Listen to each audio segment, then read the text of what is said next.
Morning, Darryl. How you doing this morning? It's 5:41 in the morning, West Coast time. It's the 29th of March, 2024. It's Good Friday. We were John C. Roseman, California. You talk about being through the ringer, but yeah, I'm a little bit out of it.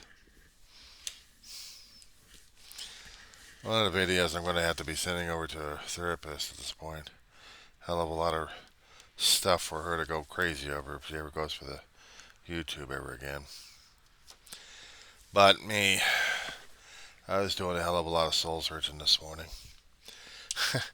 If you checked out the video links I'm going to be sending over to you, they'll be wondering what the hell's going on with me, and I'll be asking myself the same question. What the hell is going on with me this morning?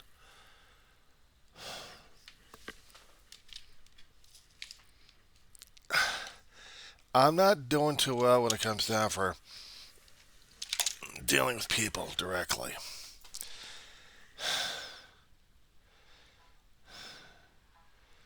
I'm going to have to talk to a friend of mine regarding an offer that he made me to join him in the local library to do some D&D. I used to be in that stuff like crazy, but these days I'm not that kind of person anymore. I wish I was, but I'm not. It's like these days I'm an isolator. I'm becoming more and more of that one. I mean, I'll deal with people short-term basis, but when it comes down for long-term, they say it's not healthy. Well, maybe it isn't healthy. It's bad enough I keep forestalling on damn doctor visits, blood work, and stuff like that just to see how the old mortal body is dealing with it. But the psychological effect, I'm using my insurance more and more to try to keep my brain working at that point. I used to like D&D. I used to like it a lot. Fantasy, creating the characters, creating the scenarios, creating the adventures. But not too many people would play with me. I guess maybe I was that much of a nerd or a geek or not cool. Yeah, isolated son of a bitch. I guess maybe I had this kind of aura around me that people didn't exactly like when I was growing up as a kid. No, I wasn't like the Addams family, thank God. But I just didn't know how to handle them or deal with people, I guess. I didn't. And people feel sorry for me, I guess, who wanted me to be part of their gang because I didn't know how to deal with people or be with them. A lot of things change as a kid and growing up and feeling isolated most of the time, so I'm stuck with the head mostly and the characters and story stuff. Stuck with a book too much, and I'm used to that kind of realm. When it came down for Dungeons and Dragons, it had to take some kind of weird ass people for me to be with them and try to deal with them. But half the time, I feel like ditching them. Some of them actually did wanted to get to know me. And the hardest damn thing is for me to let people in, at least during those days. It's getting harder and harder in my old fart days. I've allowed too much pain, all misery, and memories to pull me into a headlock, basically. I got myself into a cage mentally, spiritually, and almost physically. I mean, yeah, I can get outside the house and walk my dog a little bit before she goes into a psychotic fit, saying that she wants to run around all over the damn place. Then I gotta haul her ass back in here before I start losing her. So I'm always afraid of. I don't want her to run around and get killed.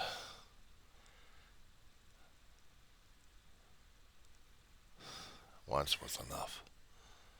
Two times. I mean, for another neighbor's dog, I didn't even. It still affected me a great deal when it happened. Mojo was that dog's name. Light cream colored with a bit of brownish in him. Scrappier terrier mix. Dog always got onto people's nerves left and right, but I think sometimes he liked it. He was playing a game with him. They didn't like his game. Owners didn't care about him as much. Always kept him off leash. He gets killed. Nobody mourns him, not even his owners. But I'm the only asshole that did because he touched my heart. Reminded too much of another dog I lost a long time ago. It's the same dog, same way.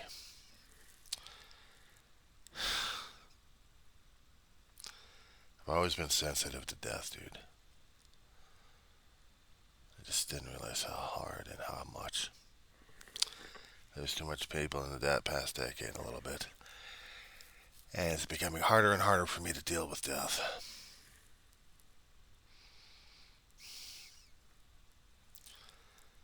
It's becoming harder and harder emotionally at times.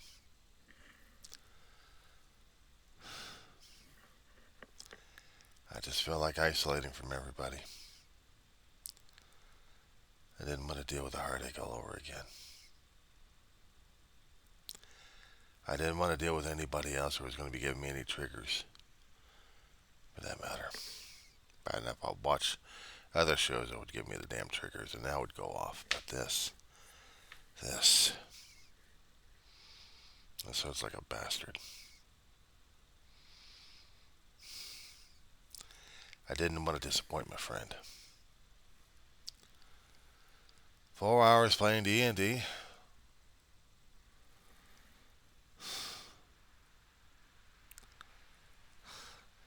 As much as I'd like to get my creative brain back into action again now.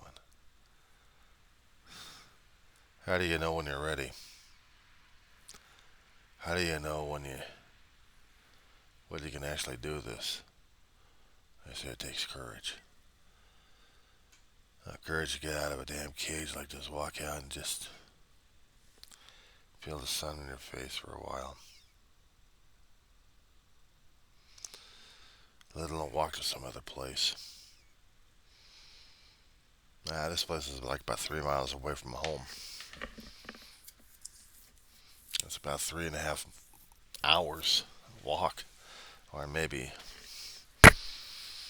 3 or 2.5. It'll take me about a half hour to nearly 45 minutes just to get a mile. Then about 1.75 to get another mile done. And then it's another slog. But this one, there's supposed to have been a ride coming up.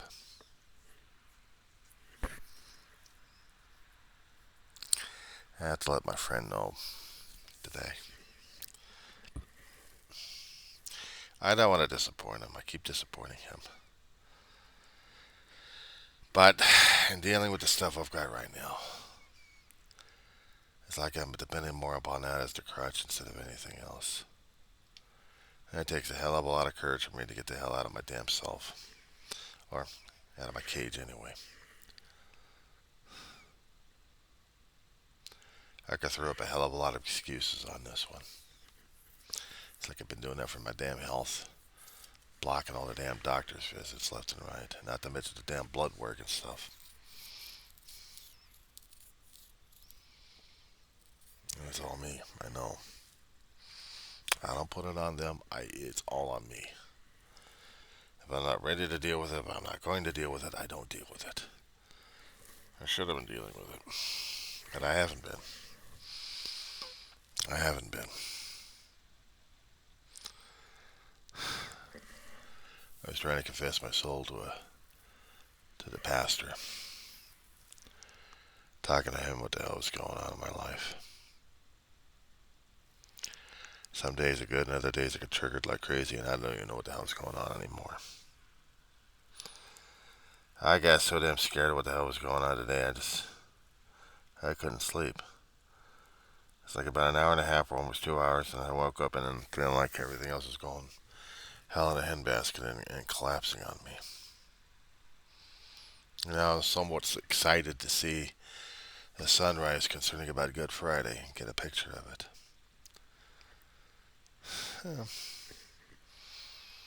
I like taking pictures, even if it is on a cheap ass camera phone. But it was something to, I don't know, something to hold on to, I guess. And holiday season like this was a movie dump. Several things to watch this week or weekend. Long term stuff.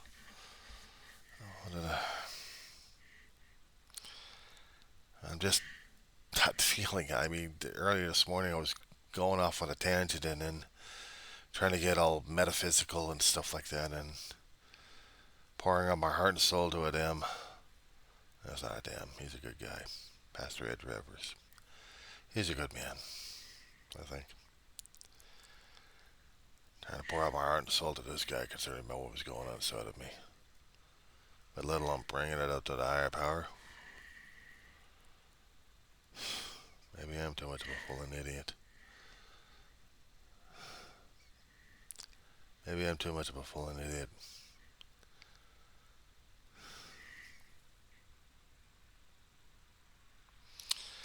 How do you be this follower if you can't even get after your dead ass to do the work? To do the work that's necessary. I feel like I failed him and everybody else for that matter.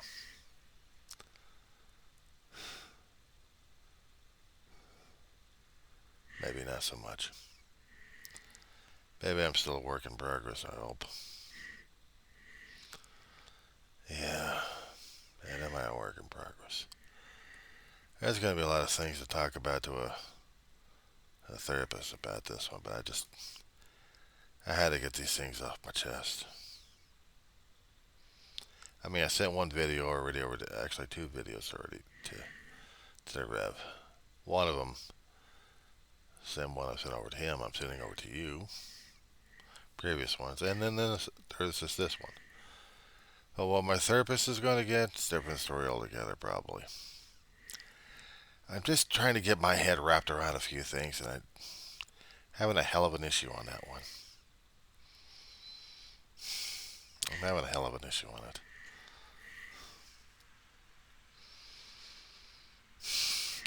Today it's Good Friday.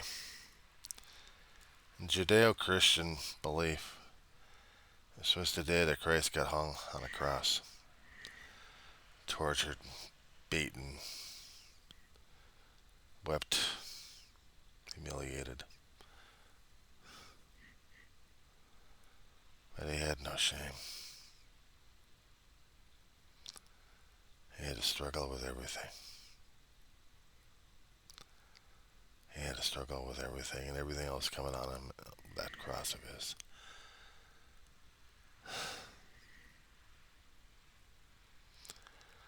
I feel for that guy and I relate with him more and more on that.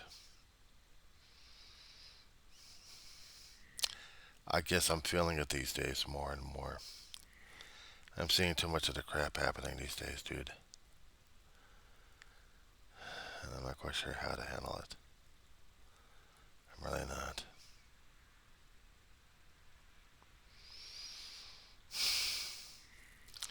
You know what I'm feeling like right now? It's like I'm back in the days of Easter sunrise services, sitting at the Hollywood Bowl in one of the box seats, and then watching the sermon happening, listening to the choirs, and the story of the Master coming. Oh man, did that change a lot of things, a lot of lives. That story stuck with me for a hell of a long time. I suppose you can actually do the research or the search engine on that with the Master. The Master is coming. Shirley MacLaine from Partridge Family fame. You remember her. Yeah. She would talk about it at the sermon. She would tell the story. I listened. Cold as hell, dressed as as warmly as I could, but I listened and hoped the chocolate in my jacket pocket didn't melt. I was a young kid during that time. Ma, Dave, and I, Grandma would go over there and listen to the sermon. We'd listen. It was a hell of a thing to get parking over at the Hollywood Bowl, I'll tell you that much. God almighty. Oh.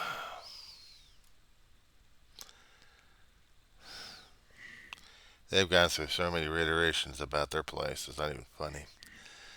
And it was supposed to have been a cross at one particular point in the mountains, but they had to shift it several yards, actually about less than 100 yards away from another position to keep it off of public land on the private land. ACLU strikes again with religious icons on public properties. But the cross could have been seen for miles, lit up. Now, barely. Right along the Hollywood Freeway, Cahuenga Pass area. Yeah, you know where this is going to be going. Okay. Shall we open up our Google hymnal to page Maps? If I can see that damn thing. Yeah, I got to get my glasses cleaned. Alright. I want you to type out the Hollywood Bowl in the Google search engine on the map program, please. I can barely see through these damn things anyway.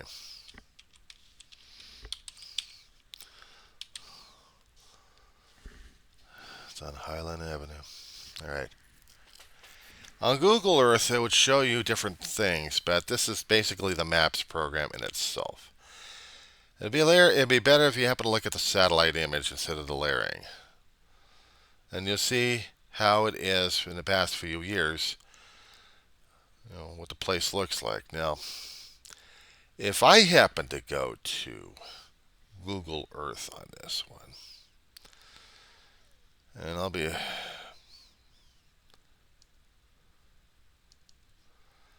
hitting the past on this one.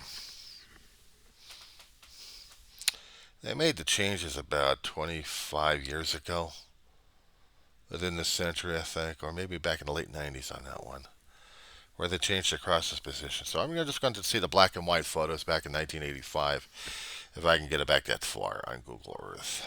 I don't know if you got that program at home, do you? It's an old program, but damn thing works. I'm just waiting for it. There she is. There she is. There's the globe with all the cosmic relevance. Yeah. Okay, scroll with a mouse.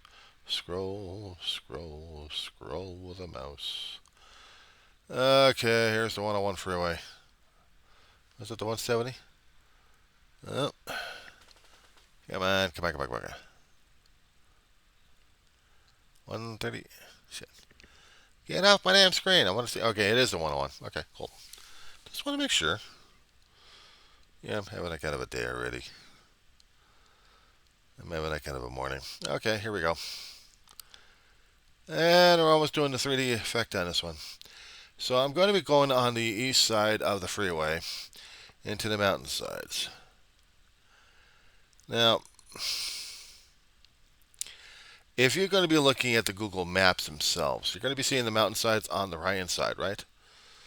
Where's the Hollywood Cross at?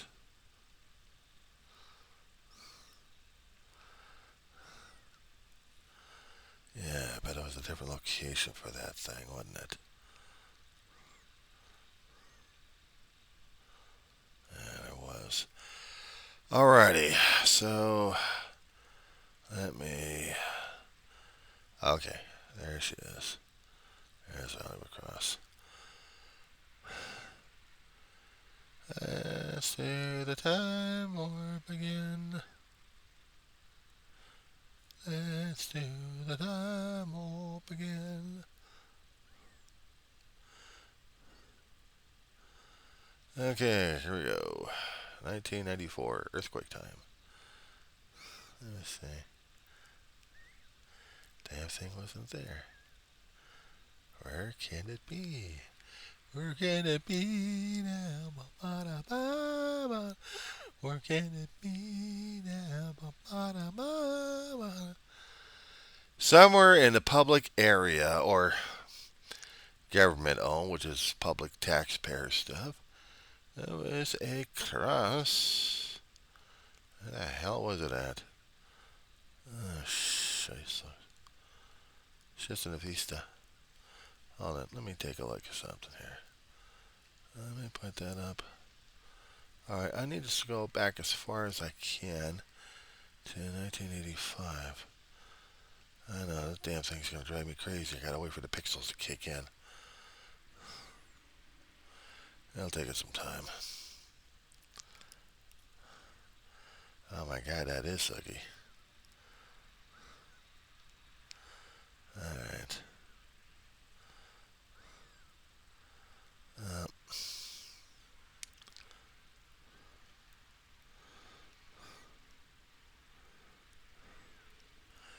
Computer's having a hard time trying to process this damn thing, but it's slowly going to be pulling it up. Now, somewhere along the ridges, that was supposed to be closer to the southern edge of the mountain range on the Coanga Pass, right on the east side of it.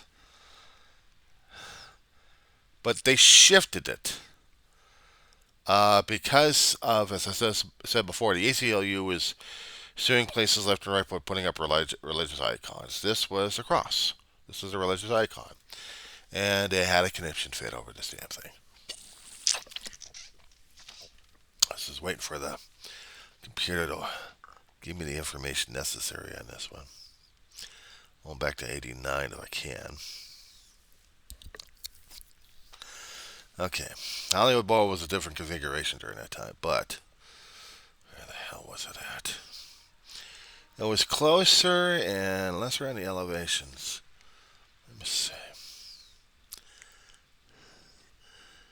Oh, I'm going to shove you down a little bit here. I'm going to shove you down a little bit over here. I just need clarification. I need clarification on something. Pop you down. Yeah, I'm just having a conniption fit this morning, but you know.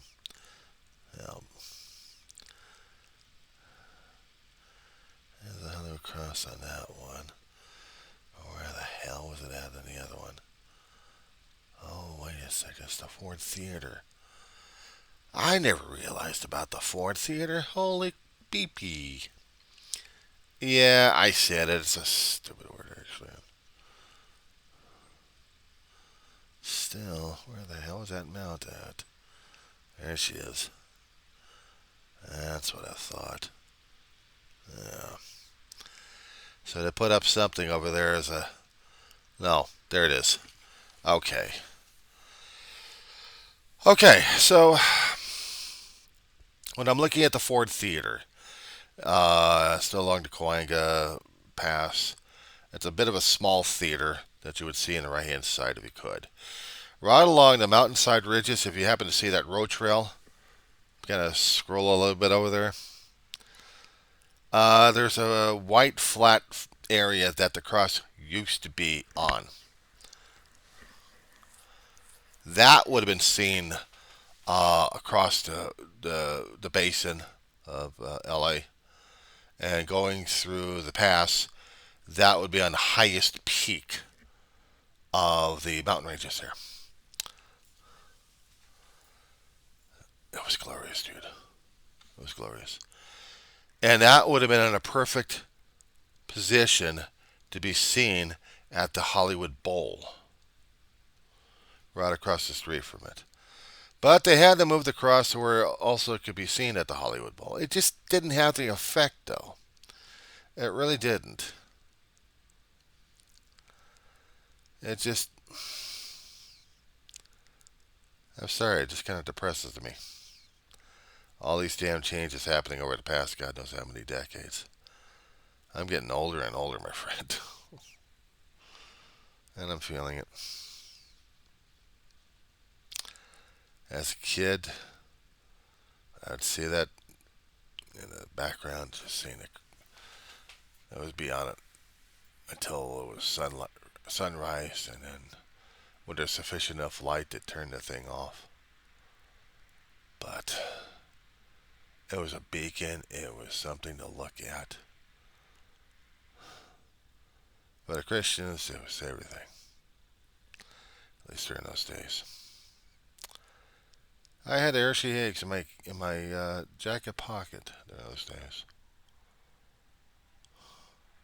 I sat in the box seats of Hollywood Bowl, and then we watched the sermons. I'm going to be, hold on, let's see, Master, wait a second. Master is,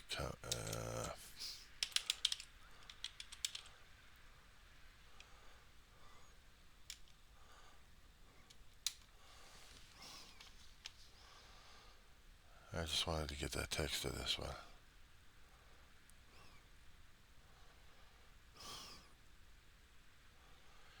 It's a poem.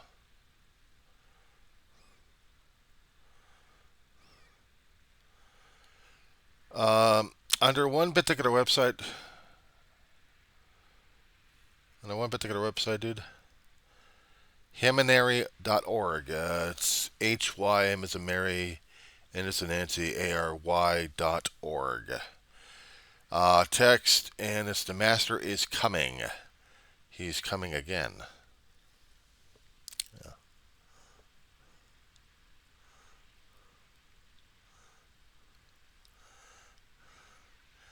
But they also have audio. Wow. I got the MIDI files. I haven't heard about that one in a long while. God, that is old. I need that one. I just need to see. What I need to see right now is the text of the thing. And she's freezing up on me. Right. Not cool. Not cool. Not cool. Not cool. Not cool. Yeah, my computer's having a conniption fit on this one. Blast it.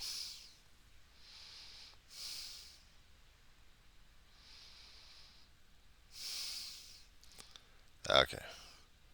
We get back in there again on the Google.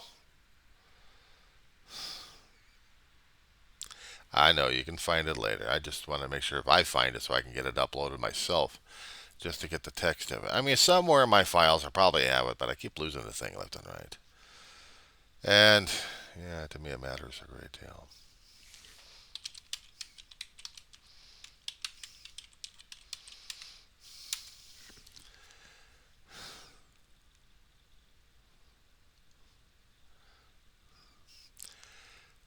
Okay. It was based off of Hebrews 13, verse 2, and Mark 9, verse 41.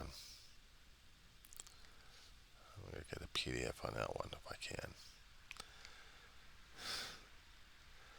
And so one function I like about my computer, don't have any printers, but I can do things on PDF like crazy. So it's a long story that talks about how this one woman tried to make sure that her house was clean and in order for the master to come, because he was coming into town and he was going to bless people or bless the person coming over there, and she did everything she could, except she had 3 people coming in and she kept turning them away. And then at the end of the day, she felt like somebody else already graced the presence and she wasn't worthy enough. Without her realizing it, the master was brushing her hair on that one. And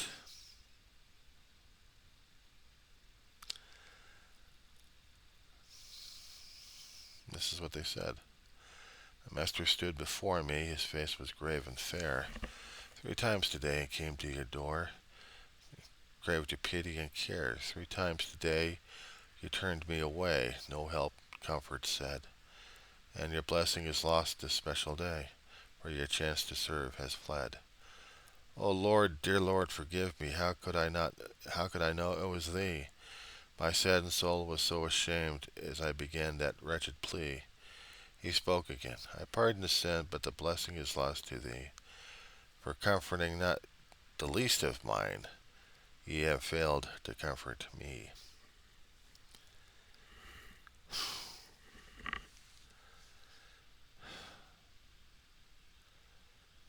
I'll tell you something. When I was trying to do service in the program or just basically helping out, I didn't think of this subconsciously, but I felt it was the right thing for me to do, to be of service, to get out of myself. Even when I was taking care of Ma and Dave, I didn't think of the rewards. I was thinking of survival during that time. And I was in customer service. I served people left and right. I wasn't expecting any rewards, except sometimes a thank you, maybe once in a while. But after that, a smile would have been okay. And knowing I did my job the best I could. And just kept at it. Because I didn't want to be in like that situation. Looks like it's getting sunrise. A few minutes to go outside and look at the sunrise, hopefully. But this is important to me, dude. Sometimes the Easter holiday is more important than Christmas at times. Because this one I also need to feel it. And know the message more and more. If I can be of service, get out of my damn head. And that's just that. A chance to be of service one way or another. I need to do it. I need to take it. I need to be part of it. Because it's important to me. Not the expected rewards or anything else like that crap. No. It's important to me because it's part of me inside. I didn't mind being of service to my brother and my mother. I may have griped and grumbled on some occasions, but some of the decisions made had to be done. Including taking care of Dave and his little situation regarding Carol. But this one.